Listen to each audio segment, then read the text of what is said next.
Hello everyone. हम लोग बात करने वाले हैं 45 डेज़ में एसपी बक्सी कैसे ख़त्म करेंगे। तो ये डे 1 है। डे 1 से स्टार्ट करते हैं, ठीक है।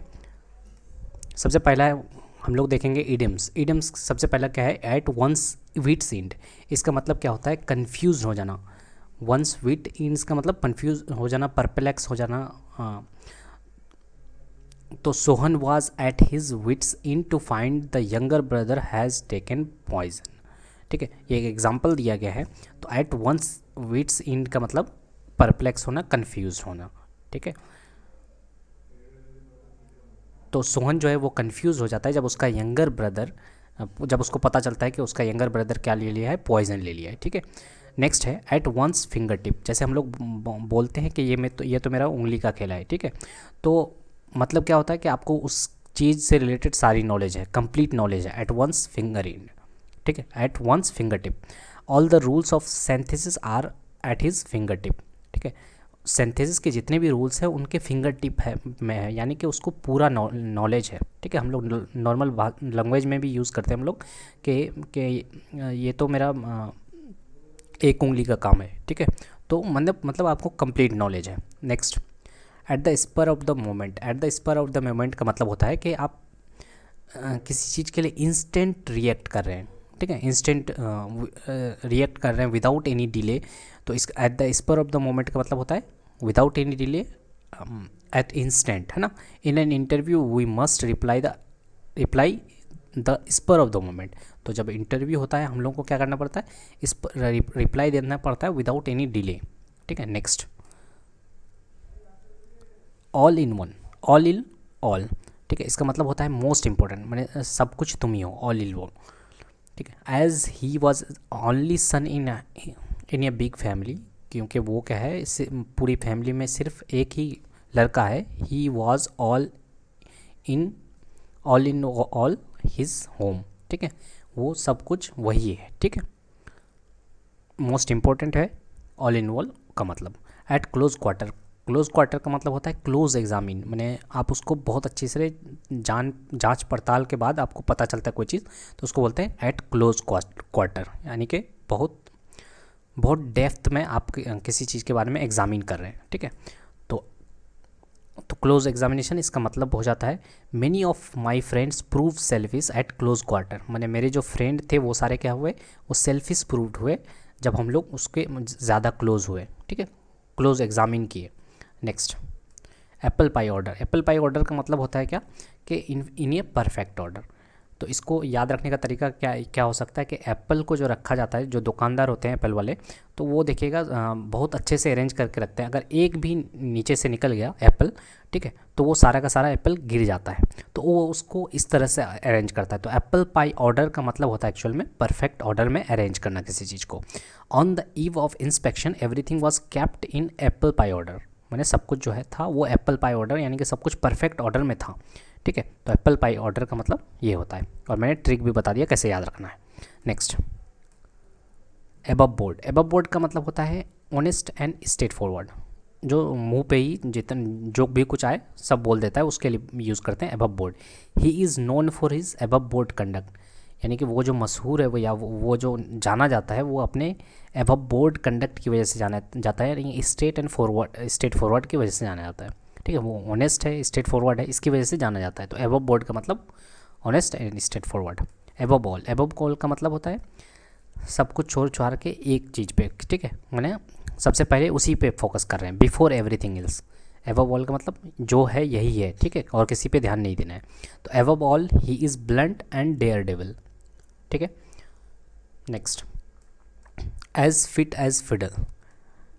फिट एज फिडल का मतलब होता है, फिट तो मतलब हेल्दी होना। ठीक है, तो वहीं से आता है healthy and strong and healthy. Fit as fiddle का मतलब strong and healthy. He has recovered from illness and now he is as fit as fiddle. मैंने वो जो है वो रिकवर हो चुका है इलनेस से, जो बीमारी था, और अभी वो बहुत ज़्यादा स्ट्रॉन्ग एंड हेल्दी है। तो फिट एज फिडल का मतलब स्ट्रॉन्ग एंड हेल्दी, तो फिट से ही आप याद रख सकते हैं। Next, at random. At random मतलब कोई अचानक से, कोई एम नहीं है, कोई मकसद नहीं है। एट रैंडम का मतलब एमलेसली। ठीक है, the militant fired at random killing a lot of innocent person. तो मिलिटेंट जो थे, मिलिट्री जो थे, वो अचानक से फायर करने लगे एमलेसली, मैंने कोई मकसद नहीं था, कुछ नहीं, तो बहुत सारे इनोसेंट लोग मारे गए। ठीक है, एट रैंडम का मतलब aimlessly. Eight lose in, eight a lose in का मतलब क्या होता है कि इनकम्प्लीट होना। ठीक है, nowadays he is at, या कन्फ्यूज होना। ठीक है, मैंने समझ में नहीं आ रहा क्या करना है, ऐसे में बोलते हैं एट ए लूज एंड। ठीक है, कोई चीज़ इनकम्प्लीट रह जाना या समझ में नहीं आना कि किधर करना है या किधर जाना है। ठीक है, तो ऐसे में हम यूज़ करते हैं at a loose and.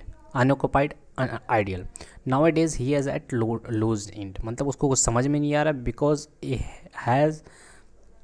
A has wound up his happiness business. ठीक है, तो आपके लिए एक टास्क है कि आपको कमेंट करना है कि वुंड अप का मतलब क्या होता है। ठीक है, वुंड अप जो है एक फ्रेजल वर्ब है जिसका मतलब आपको बताना है कमेंट में। Next, at loggerheads. Loggerheads का मतलब होता है क्या, स्ट्रांगली डिसएग्री करना। ठीक है, टू बी एट स्ट्राइव, मतलब किसी बात से सहमत, बिल्कुल भी सहमत ना होना। The partners of our firm का जो पार्टनर थे वो सब लोगर हेड दिस डेज, मतलब कोई भी हर एक दूसरे से डिसएग्री कर रहे थे। ठीक है, तो एट लोगर हेड्स का मतलब डिसएग्री, स्ट्रांगली डिसएग्री। आगे बढ़ते हैं, अब आएंगे वन वर्ड सब्स्टिट्यूशन के वर्ड्स। ठीक है, एग्नोस्टिक। एग्नोस्टिक का मतलब होता है जो गॉड के एग्जिस्टेंस पे बिलीव ही ना करता हो, जिसको ये लगता है कि खुदा नाम का चीज़ ही है ही नहीं। ठीक है, उसको बोलते हैं एग्नोस्टिक। नेक्स्ट है हमारा ऑल्ट्रिस्ट। ऑल्ट्रिस्ट का मतलब होता है जो दूसरों की मदद के लिए आगे आता है। ठीक है, a person who cares about others and help others without any benefit. ठीक है, तो जो दूसरों के केयर करे, जो दूसरों के मदद के लिए आ गया, उसको बोलते हैं अल्ट्रिस्ट। सिनोनिम्स क्या होता है, फिलंथ्रोपिस्ट। ठीक है, नेक्स्ट एमेट्योर। एमेट्योर का मतलब होता है क्या, इन एक्सपीरियंस बोल सकते हैं। ठीक है, one who does a thing for pleasure. ठीक है, जो कोई अपने प्लेजर के लिए कोई काम करे without pay, and not a profession, वो प्रोफेशनल नहीं है, नॉन प्रोफेशनल है, उसके लिए यूज़ करते हैं एमेट्योर। तो एमेट्योर का अगर सिनोनिम्स पूछा जाए तो बोला जाएंगे नॉन प्रोफेशनल या इन एक्सपीरियंस भी बोल सकते हैं आप उसको। ठीक है, एम्बीडेक्स्ट्रस। एम्बी वर्ड जहाँ पे भी आया है इसका मतलब होता है बोथ या डाई। ठीक है, दो। तो एम्बीडेक्स्ट्रस का मतलब one who can use either hand with ease, जो आसानी से अपने दोनों हाथ को यूज़ कर सके, इस्तेमाल कर सकते हैं, उसके लिए यूज़ करते हैं एम्बी डेक्स्ट्रस। एम्बी का मतलब क्या होता है, बोथ। ठीक है, एनार्किस्ट। एनार्किस्ट का मतलब क्या होता है, देखिए एनार्की का मतलब वो होता है वहाँ पे जहाँ पे कोई भी रूल नहीं चलता है। ठीक है, कोई रूल कुछ नहीं है, मैंने गवर्नमेंट का कोई रूल नहीं है, कोई गवर्नमेंट ही नहीं है, उस तरह का बोलते हैं एनार्की। ठीक है, तो अनार्किस्ट वो होता है one who is out to destroy all the government, जो गवर्नमेंट को डिस्ट्रॉय करना चाहता है, पीस को या फिर ऑर्डर को डिस्ट्रॉय करना चाहता है।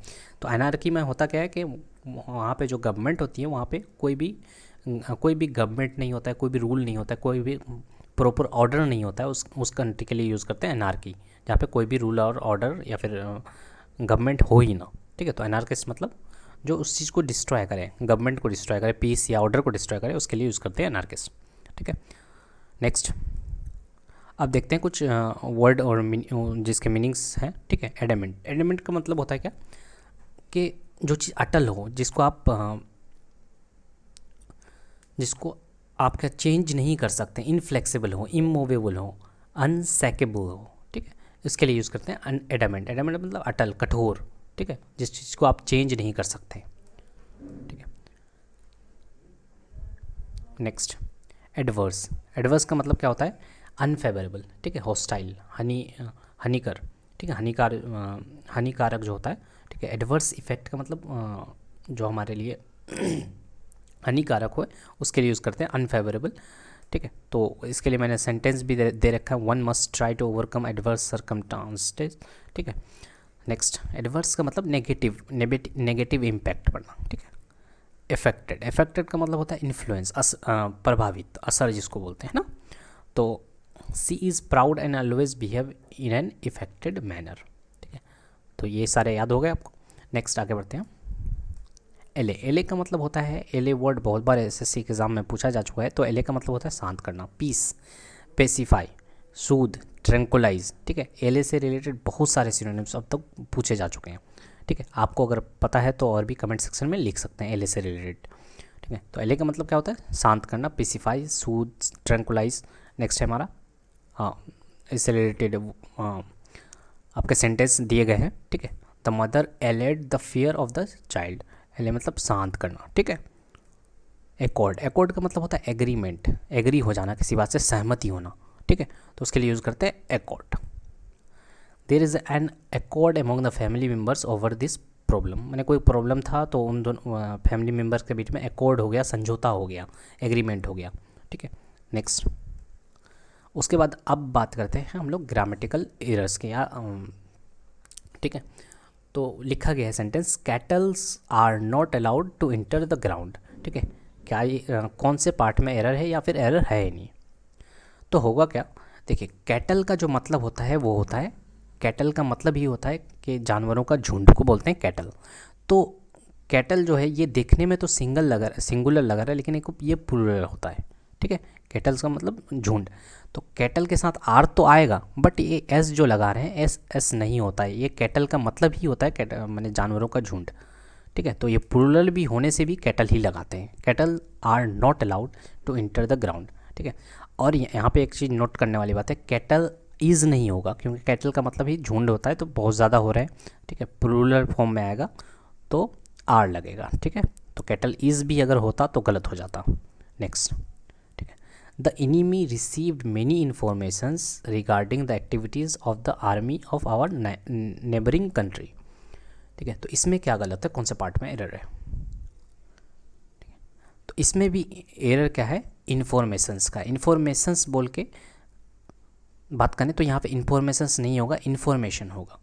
ठीक है, तो जैसे यहाँ पे कैटल प्लूरल का काम कर रहा है, वहीं पे यहाँ पे इन्फॉर्मेशन क्या कर रहा है, प्लूरल का ही काम कर रहा है। ठीक है, तो इन्फॉर्मेशंस नहीं लगेगा, क्या होगा, the enemy receive many information regarding the activities of the army of neighbouring country. ठीक है, जैसे ऊपर में कैटल आया, नीचे में इन्फॉर्मेशन आया।